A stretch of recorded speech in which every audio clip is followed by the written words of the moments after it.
Daniel, ¿otra vez echado? Oh, pero ¿qué pasa si estamos en cuarentena? ¿Qué podemos hacer? Estamos encerrados, no se puede hacer nada. ¿Es cuarentena? ¿Encierro? Daniel, tienes que motivarte. Piensa en algo que hacer. ¿Pero qué se puede hacer en esta época? Si son tantas las restricciones, no puedo hacer esto, no puedo salir. Y todo lo que a mí me gustaría hacer está allá afuera. ¿Qué podría hacer? Daniel, ¿sabes en qué mes estamos? ¿En qué mes estamos? ¿Qué pregunta es esa? Supongo que septiembre, un mes más dentro del año, no, pues nada más que eso. Septiembre, Daniel. Fiestas patrias, independencia. Este mes siempre te motiva. No me había acordado de eso. Con tanto tema de cuarentena, noticias y cosas, ya como que se me había olvidado. Sí, tienes toda la razón. Eso siempre me motiva el tema de la independencia. ¿Y qué podría hacer? ¿Por qué no revisas tu baúl de antigüedades? Mi baúl. Oh, genial. Se me había completamente olvidado. Siempre me gusta revisar mi baúl porque ahí hay cosas muy interesantes que he guardado. ¿Y dónde está? Te lo dejé ahí. Aprovecha de limpiarlo. Oh, qué buena, muchas gracias. Mi baúl, qué buena. Aquí está mi baúl, es un baúl de mimbre, sino un baúl antiguo porque no he tenido todavía los recursos como para comprarme un baúl antiguo. Pero a futuro me gustaría. Este es mi baúl, pues aquí guardo cosas antiguas que para mí significan mucho. Les voy a mostrar algunas de estas cosas que para mí son súper interesantes. Miren, acá tengo una colección de teteras. Estas teteras, voy a aprovechar de limpiarlas, están muy empolvadas. Estas teteras hablan de la historia de un pueblo y también nos dicen qué personas las pudieron usar.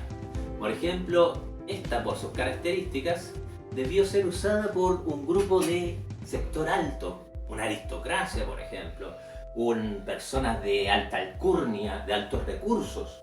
Esta a lo mejor también, con distintos materiales. Pensemos que hoy todo se hace con tecnología virtual, 3D y todo eso. Si ustedes observan estas cosas, muchas de ellas se hacían manualmente, de manera artesanal. Una persona a lo mejor fácilmente podía pasar un día o más, una semana, haciendo algo como esto, para quedar con esa calidad, con esa terminación. También tenemos otro tipo de materiales, como de loza, que también, no sé, puede ser estilo francés, algo que era típico acá en nuestro país, recibir la influencia de Francia. Qué bonito es todo esto. ¿Saben? Todas estas antigüedades me recuerdan a la gente que la pudo usar. Tienen una historia. Por ejemplo, esta parece un poco más humilde. Podría haber sido de un inquilino, de un gañán, de una persona que trabajaba para un hacendado de la época colonial. Y todo cuenta una historia con distintos materiales, incluso materiales como cobre, que también podría haberse utilizado. Qué fantástica es la historia. Por eso me gusta y me anima mucho este tema de la antigüedad. ¿Y saben qué? Siempre lo hago en septiembre, en época de fiestas patrias. Porque de alguna manera me acuerdo y pienso y lo relaciono con la gente de esa época, de sus reuniones, de que se juntaban a lo mejor a tomar un té o a comer algo en función de una merienda, por ejemplo. Y me pregunto qué conversarían en esa época colonial, antes de 1810. Me pregunto qué cosas, cuáles eran sus preocupaciones y de alguna manera me encadeno con esos hechos históricos y me anima mucho eso. Voy a ver si me queda alguna tetera más. Uy, pero esto no sabía que estaba acá.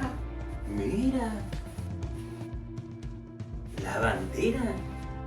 Chuta, la bandera, un símbolo patrio. Qué fantástico. La bandera nos habla de muchas cosas. Nos dice quiénes somos, nos habla del valor, nos habla también de gente que murió por una causa.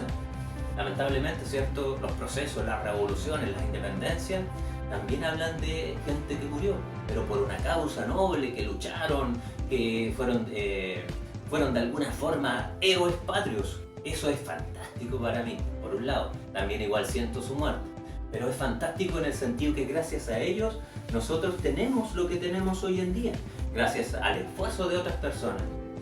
Oye, pero no tenía idea que la bandera envolvía este libro. ¿Qué? Uy, Por la confección parece súper antiguo. Mira, qué fantástico. Este libro, mira, y dice Historia de la Independencia, 1810-1823.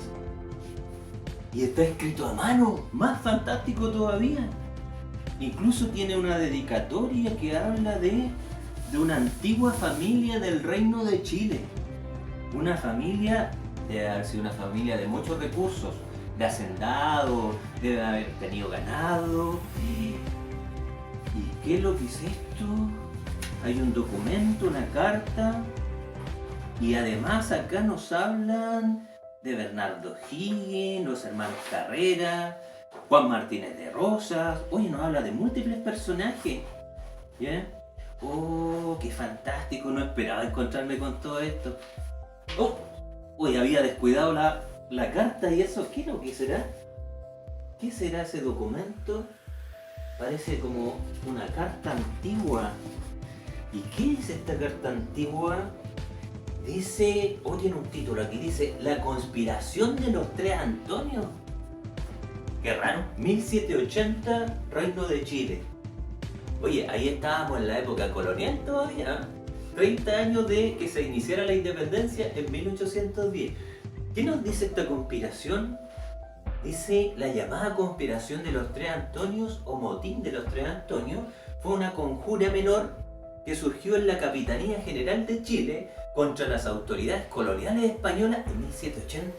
O sea, imagínense, una pequeña colonia como Chile estaba conspirando, estaba conjurando en contra del gobierno imperial. O sea, las dimensiones son tremendamente dispares. Es fantástico todo esto, me parece muy entretenido. Fue denominada de dicha forma por sus tres principales involucrados. Habían dos franceses entre medio, Antonio Verney y Antonio Gromusel, y un criollo, José Antonio de Rojas. Recordar también que Chile recibió la influencia francesa, la influencia de la Ilustración, que nos llevó a razonar, a pensar las cosas. Pensemos también que muchos de los líderes nuestros se educaron en el extranjero, en Francia, en Inglaterra, incluso en España, y ahí se empaparon de la idea ilustrada y volvieron a Chile con todo el empuje de cambiar las cosas y llevarnos a un sistema más republicano. ¿Qué más nos dice de esta conspiración? Que hasta suena como película, suena súper entretenida. Dice, esta conspiración pretendía derribar al gobierno español, monárquico en Chile, y establecer un régimen republicano cuyo gobierno fuese ejercido por un Senado popularmente elegido. Imagínense pensar en un Senado popularmente elegido, qué fantástico para la época. Aunque debo decirles lo siguiente, lamentablemente en esa época la tasa de analfabetismo era súper amplia. Por lo tanto, los que participaban de la vida política más o menos serían como alrededor de un 5% de la población. En realidad, muy poca gente. Pero igual, o sea, pensar en esa época, 1780, en senadores popularmente elegidos, algo fantástico. ¿Qué más nos dice de esta interesante historia? Fueron influenciados por la filosofía política y la Ilustración y tuvieron que ver también con la independencia de los Estados Unidos, 1776. En la independencia de los Estados Unidos también es un evento bien especial, porque ahí se ponen en práctica, incluso antes que la Revolución Francesa, que fue en 1789. Antes se ponen en práctica ahí los ideales ilustrados. Y lo importante es que se comprueba en la práctica que son utilizables, que no son una utopía.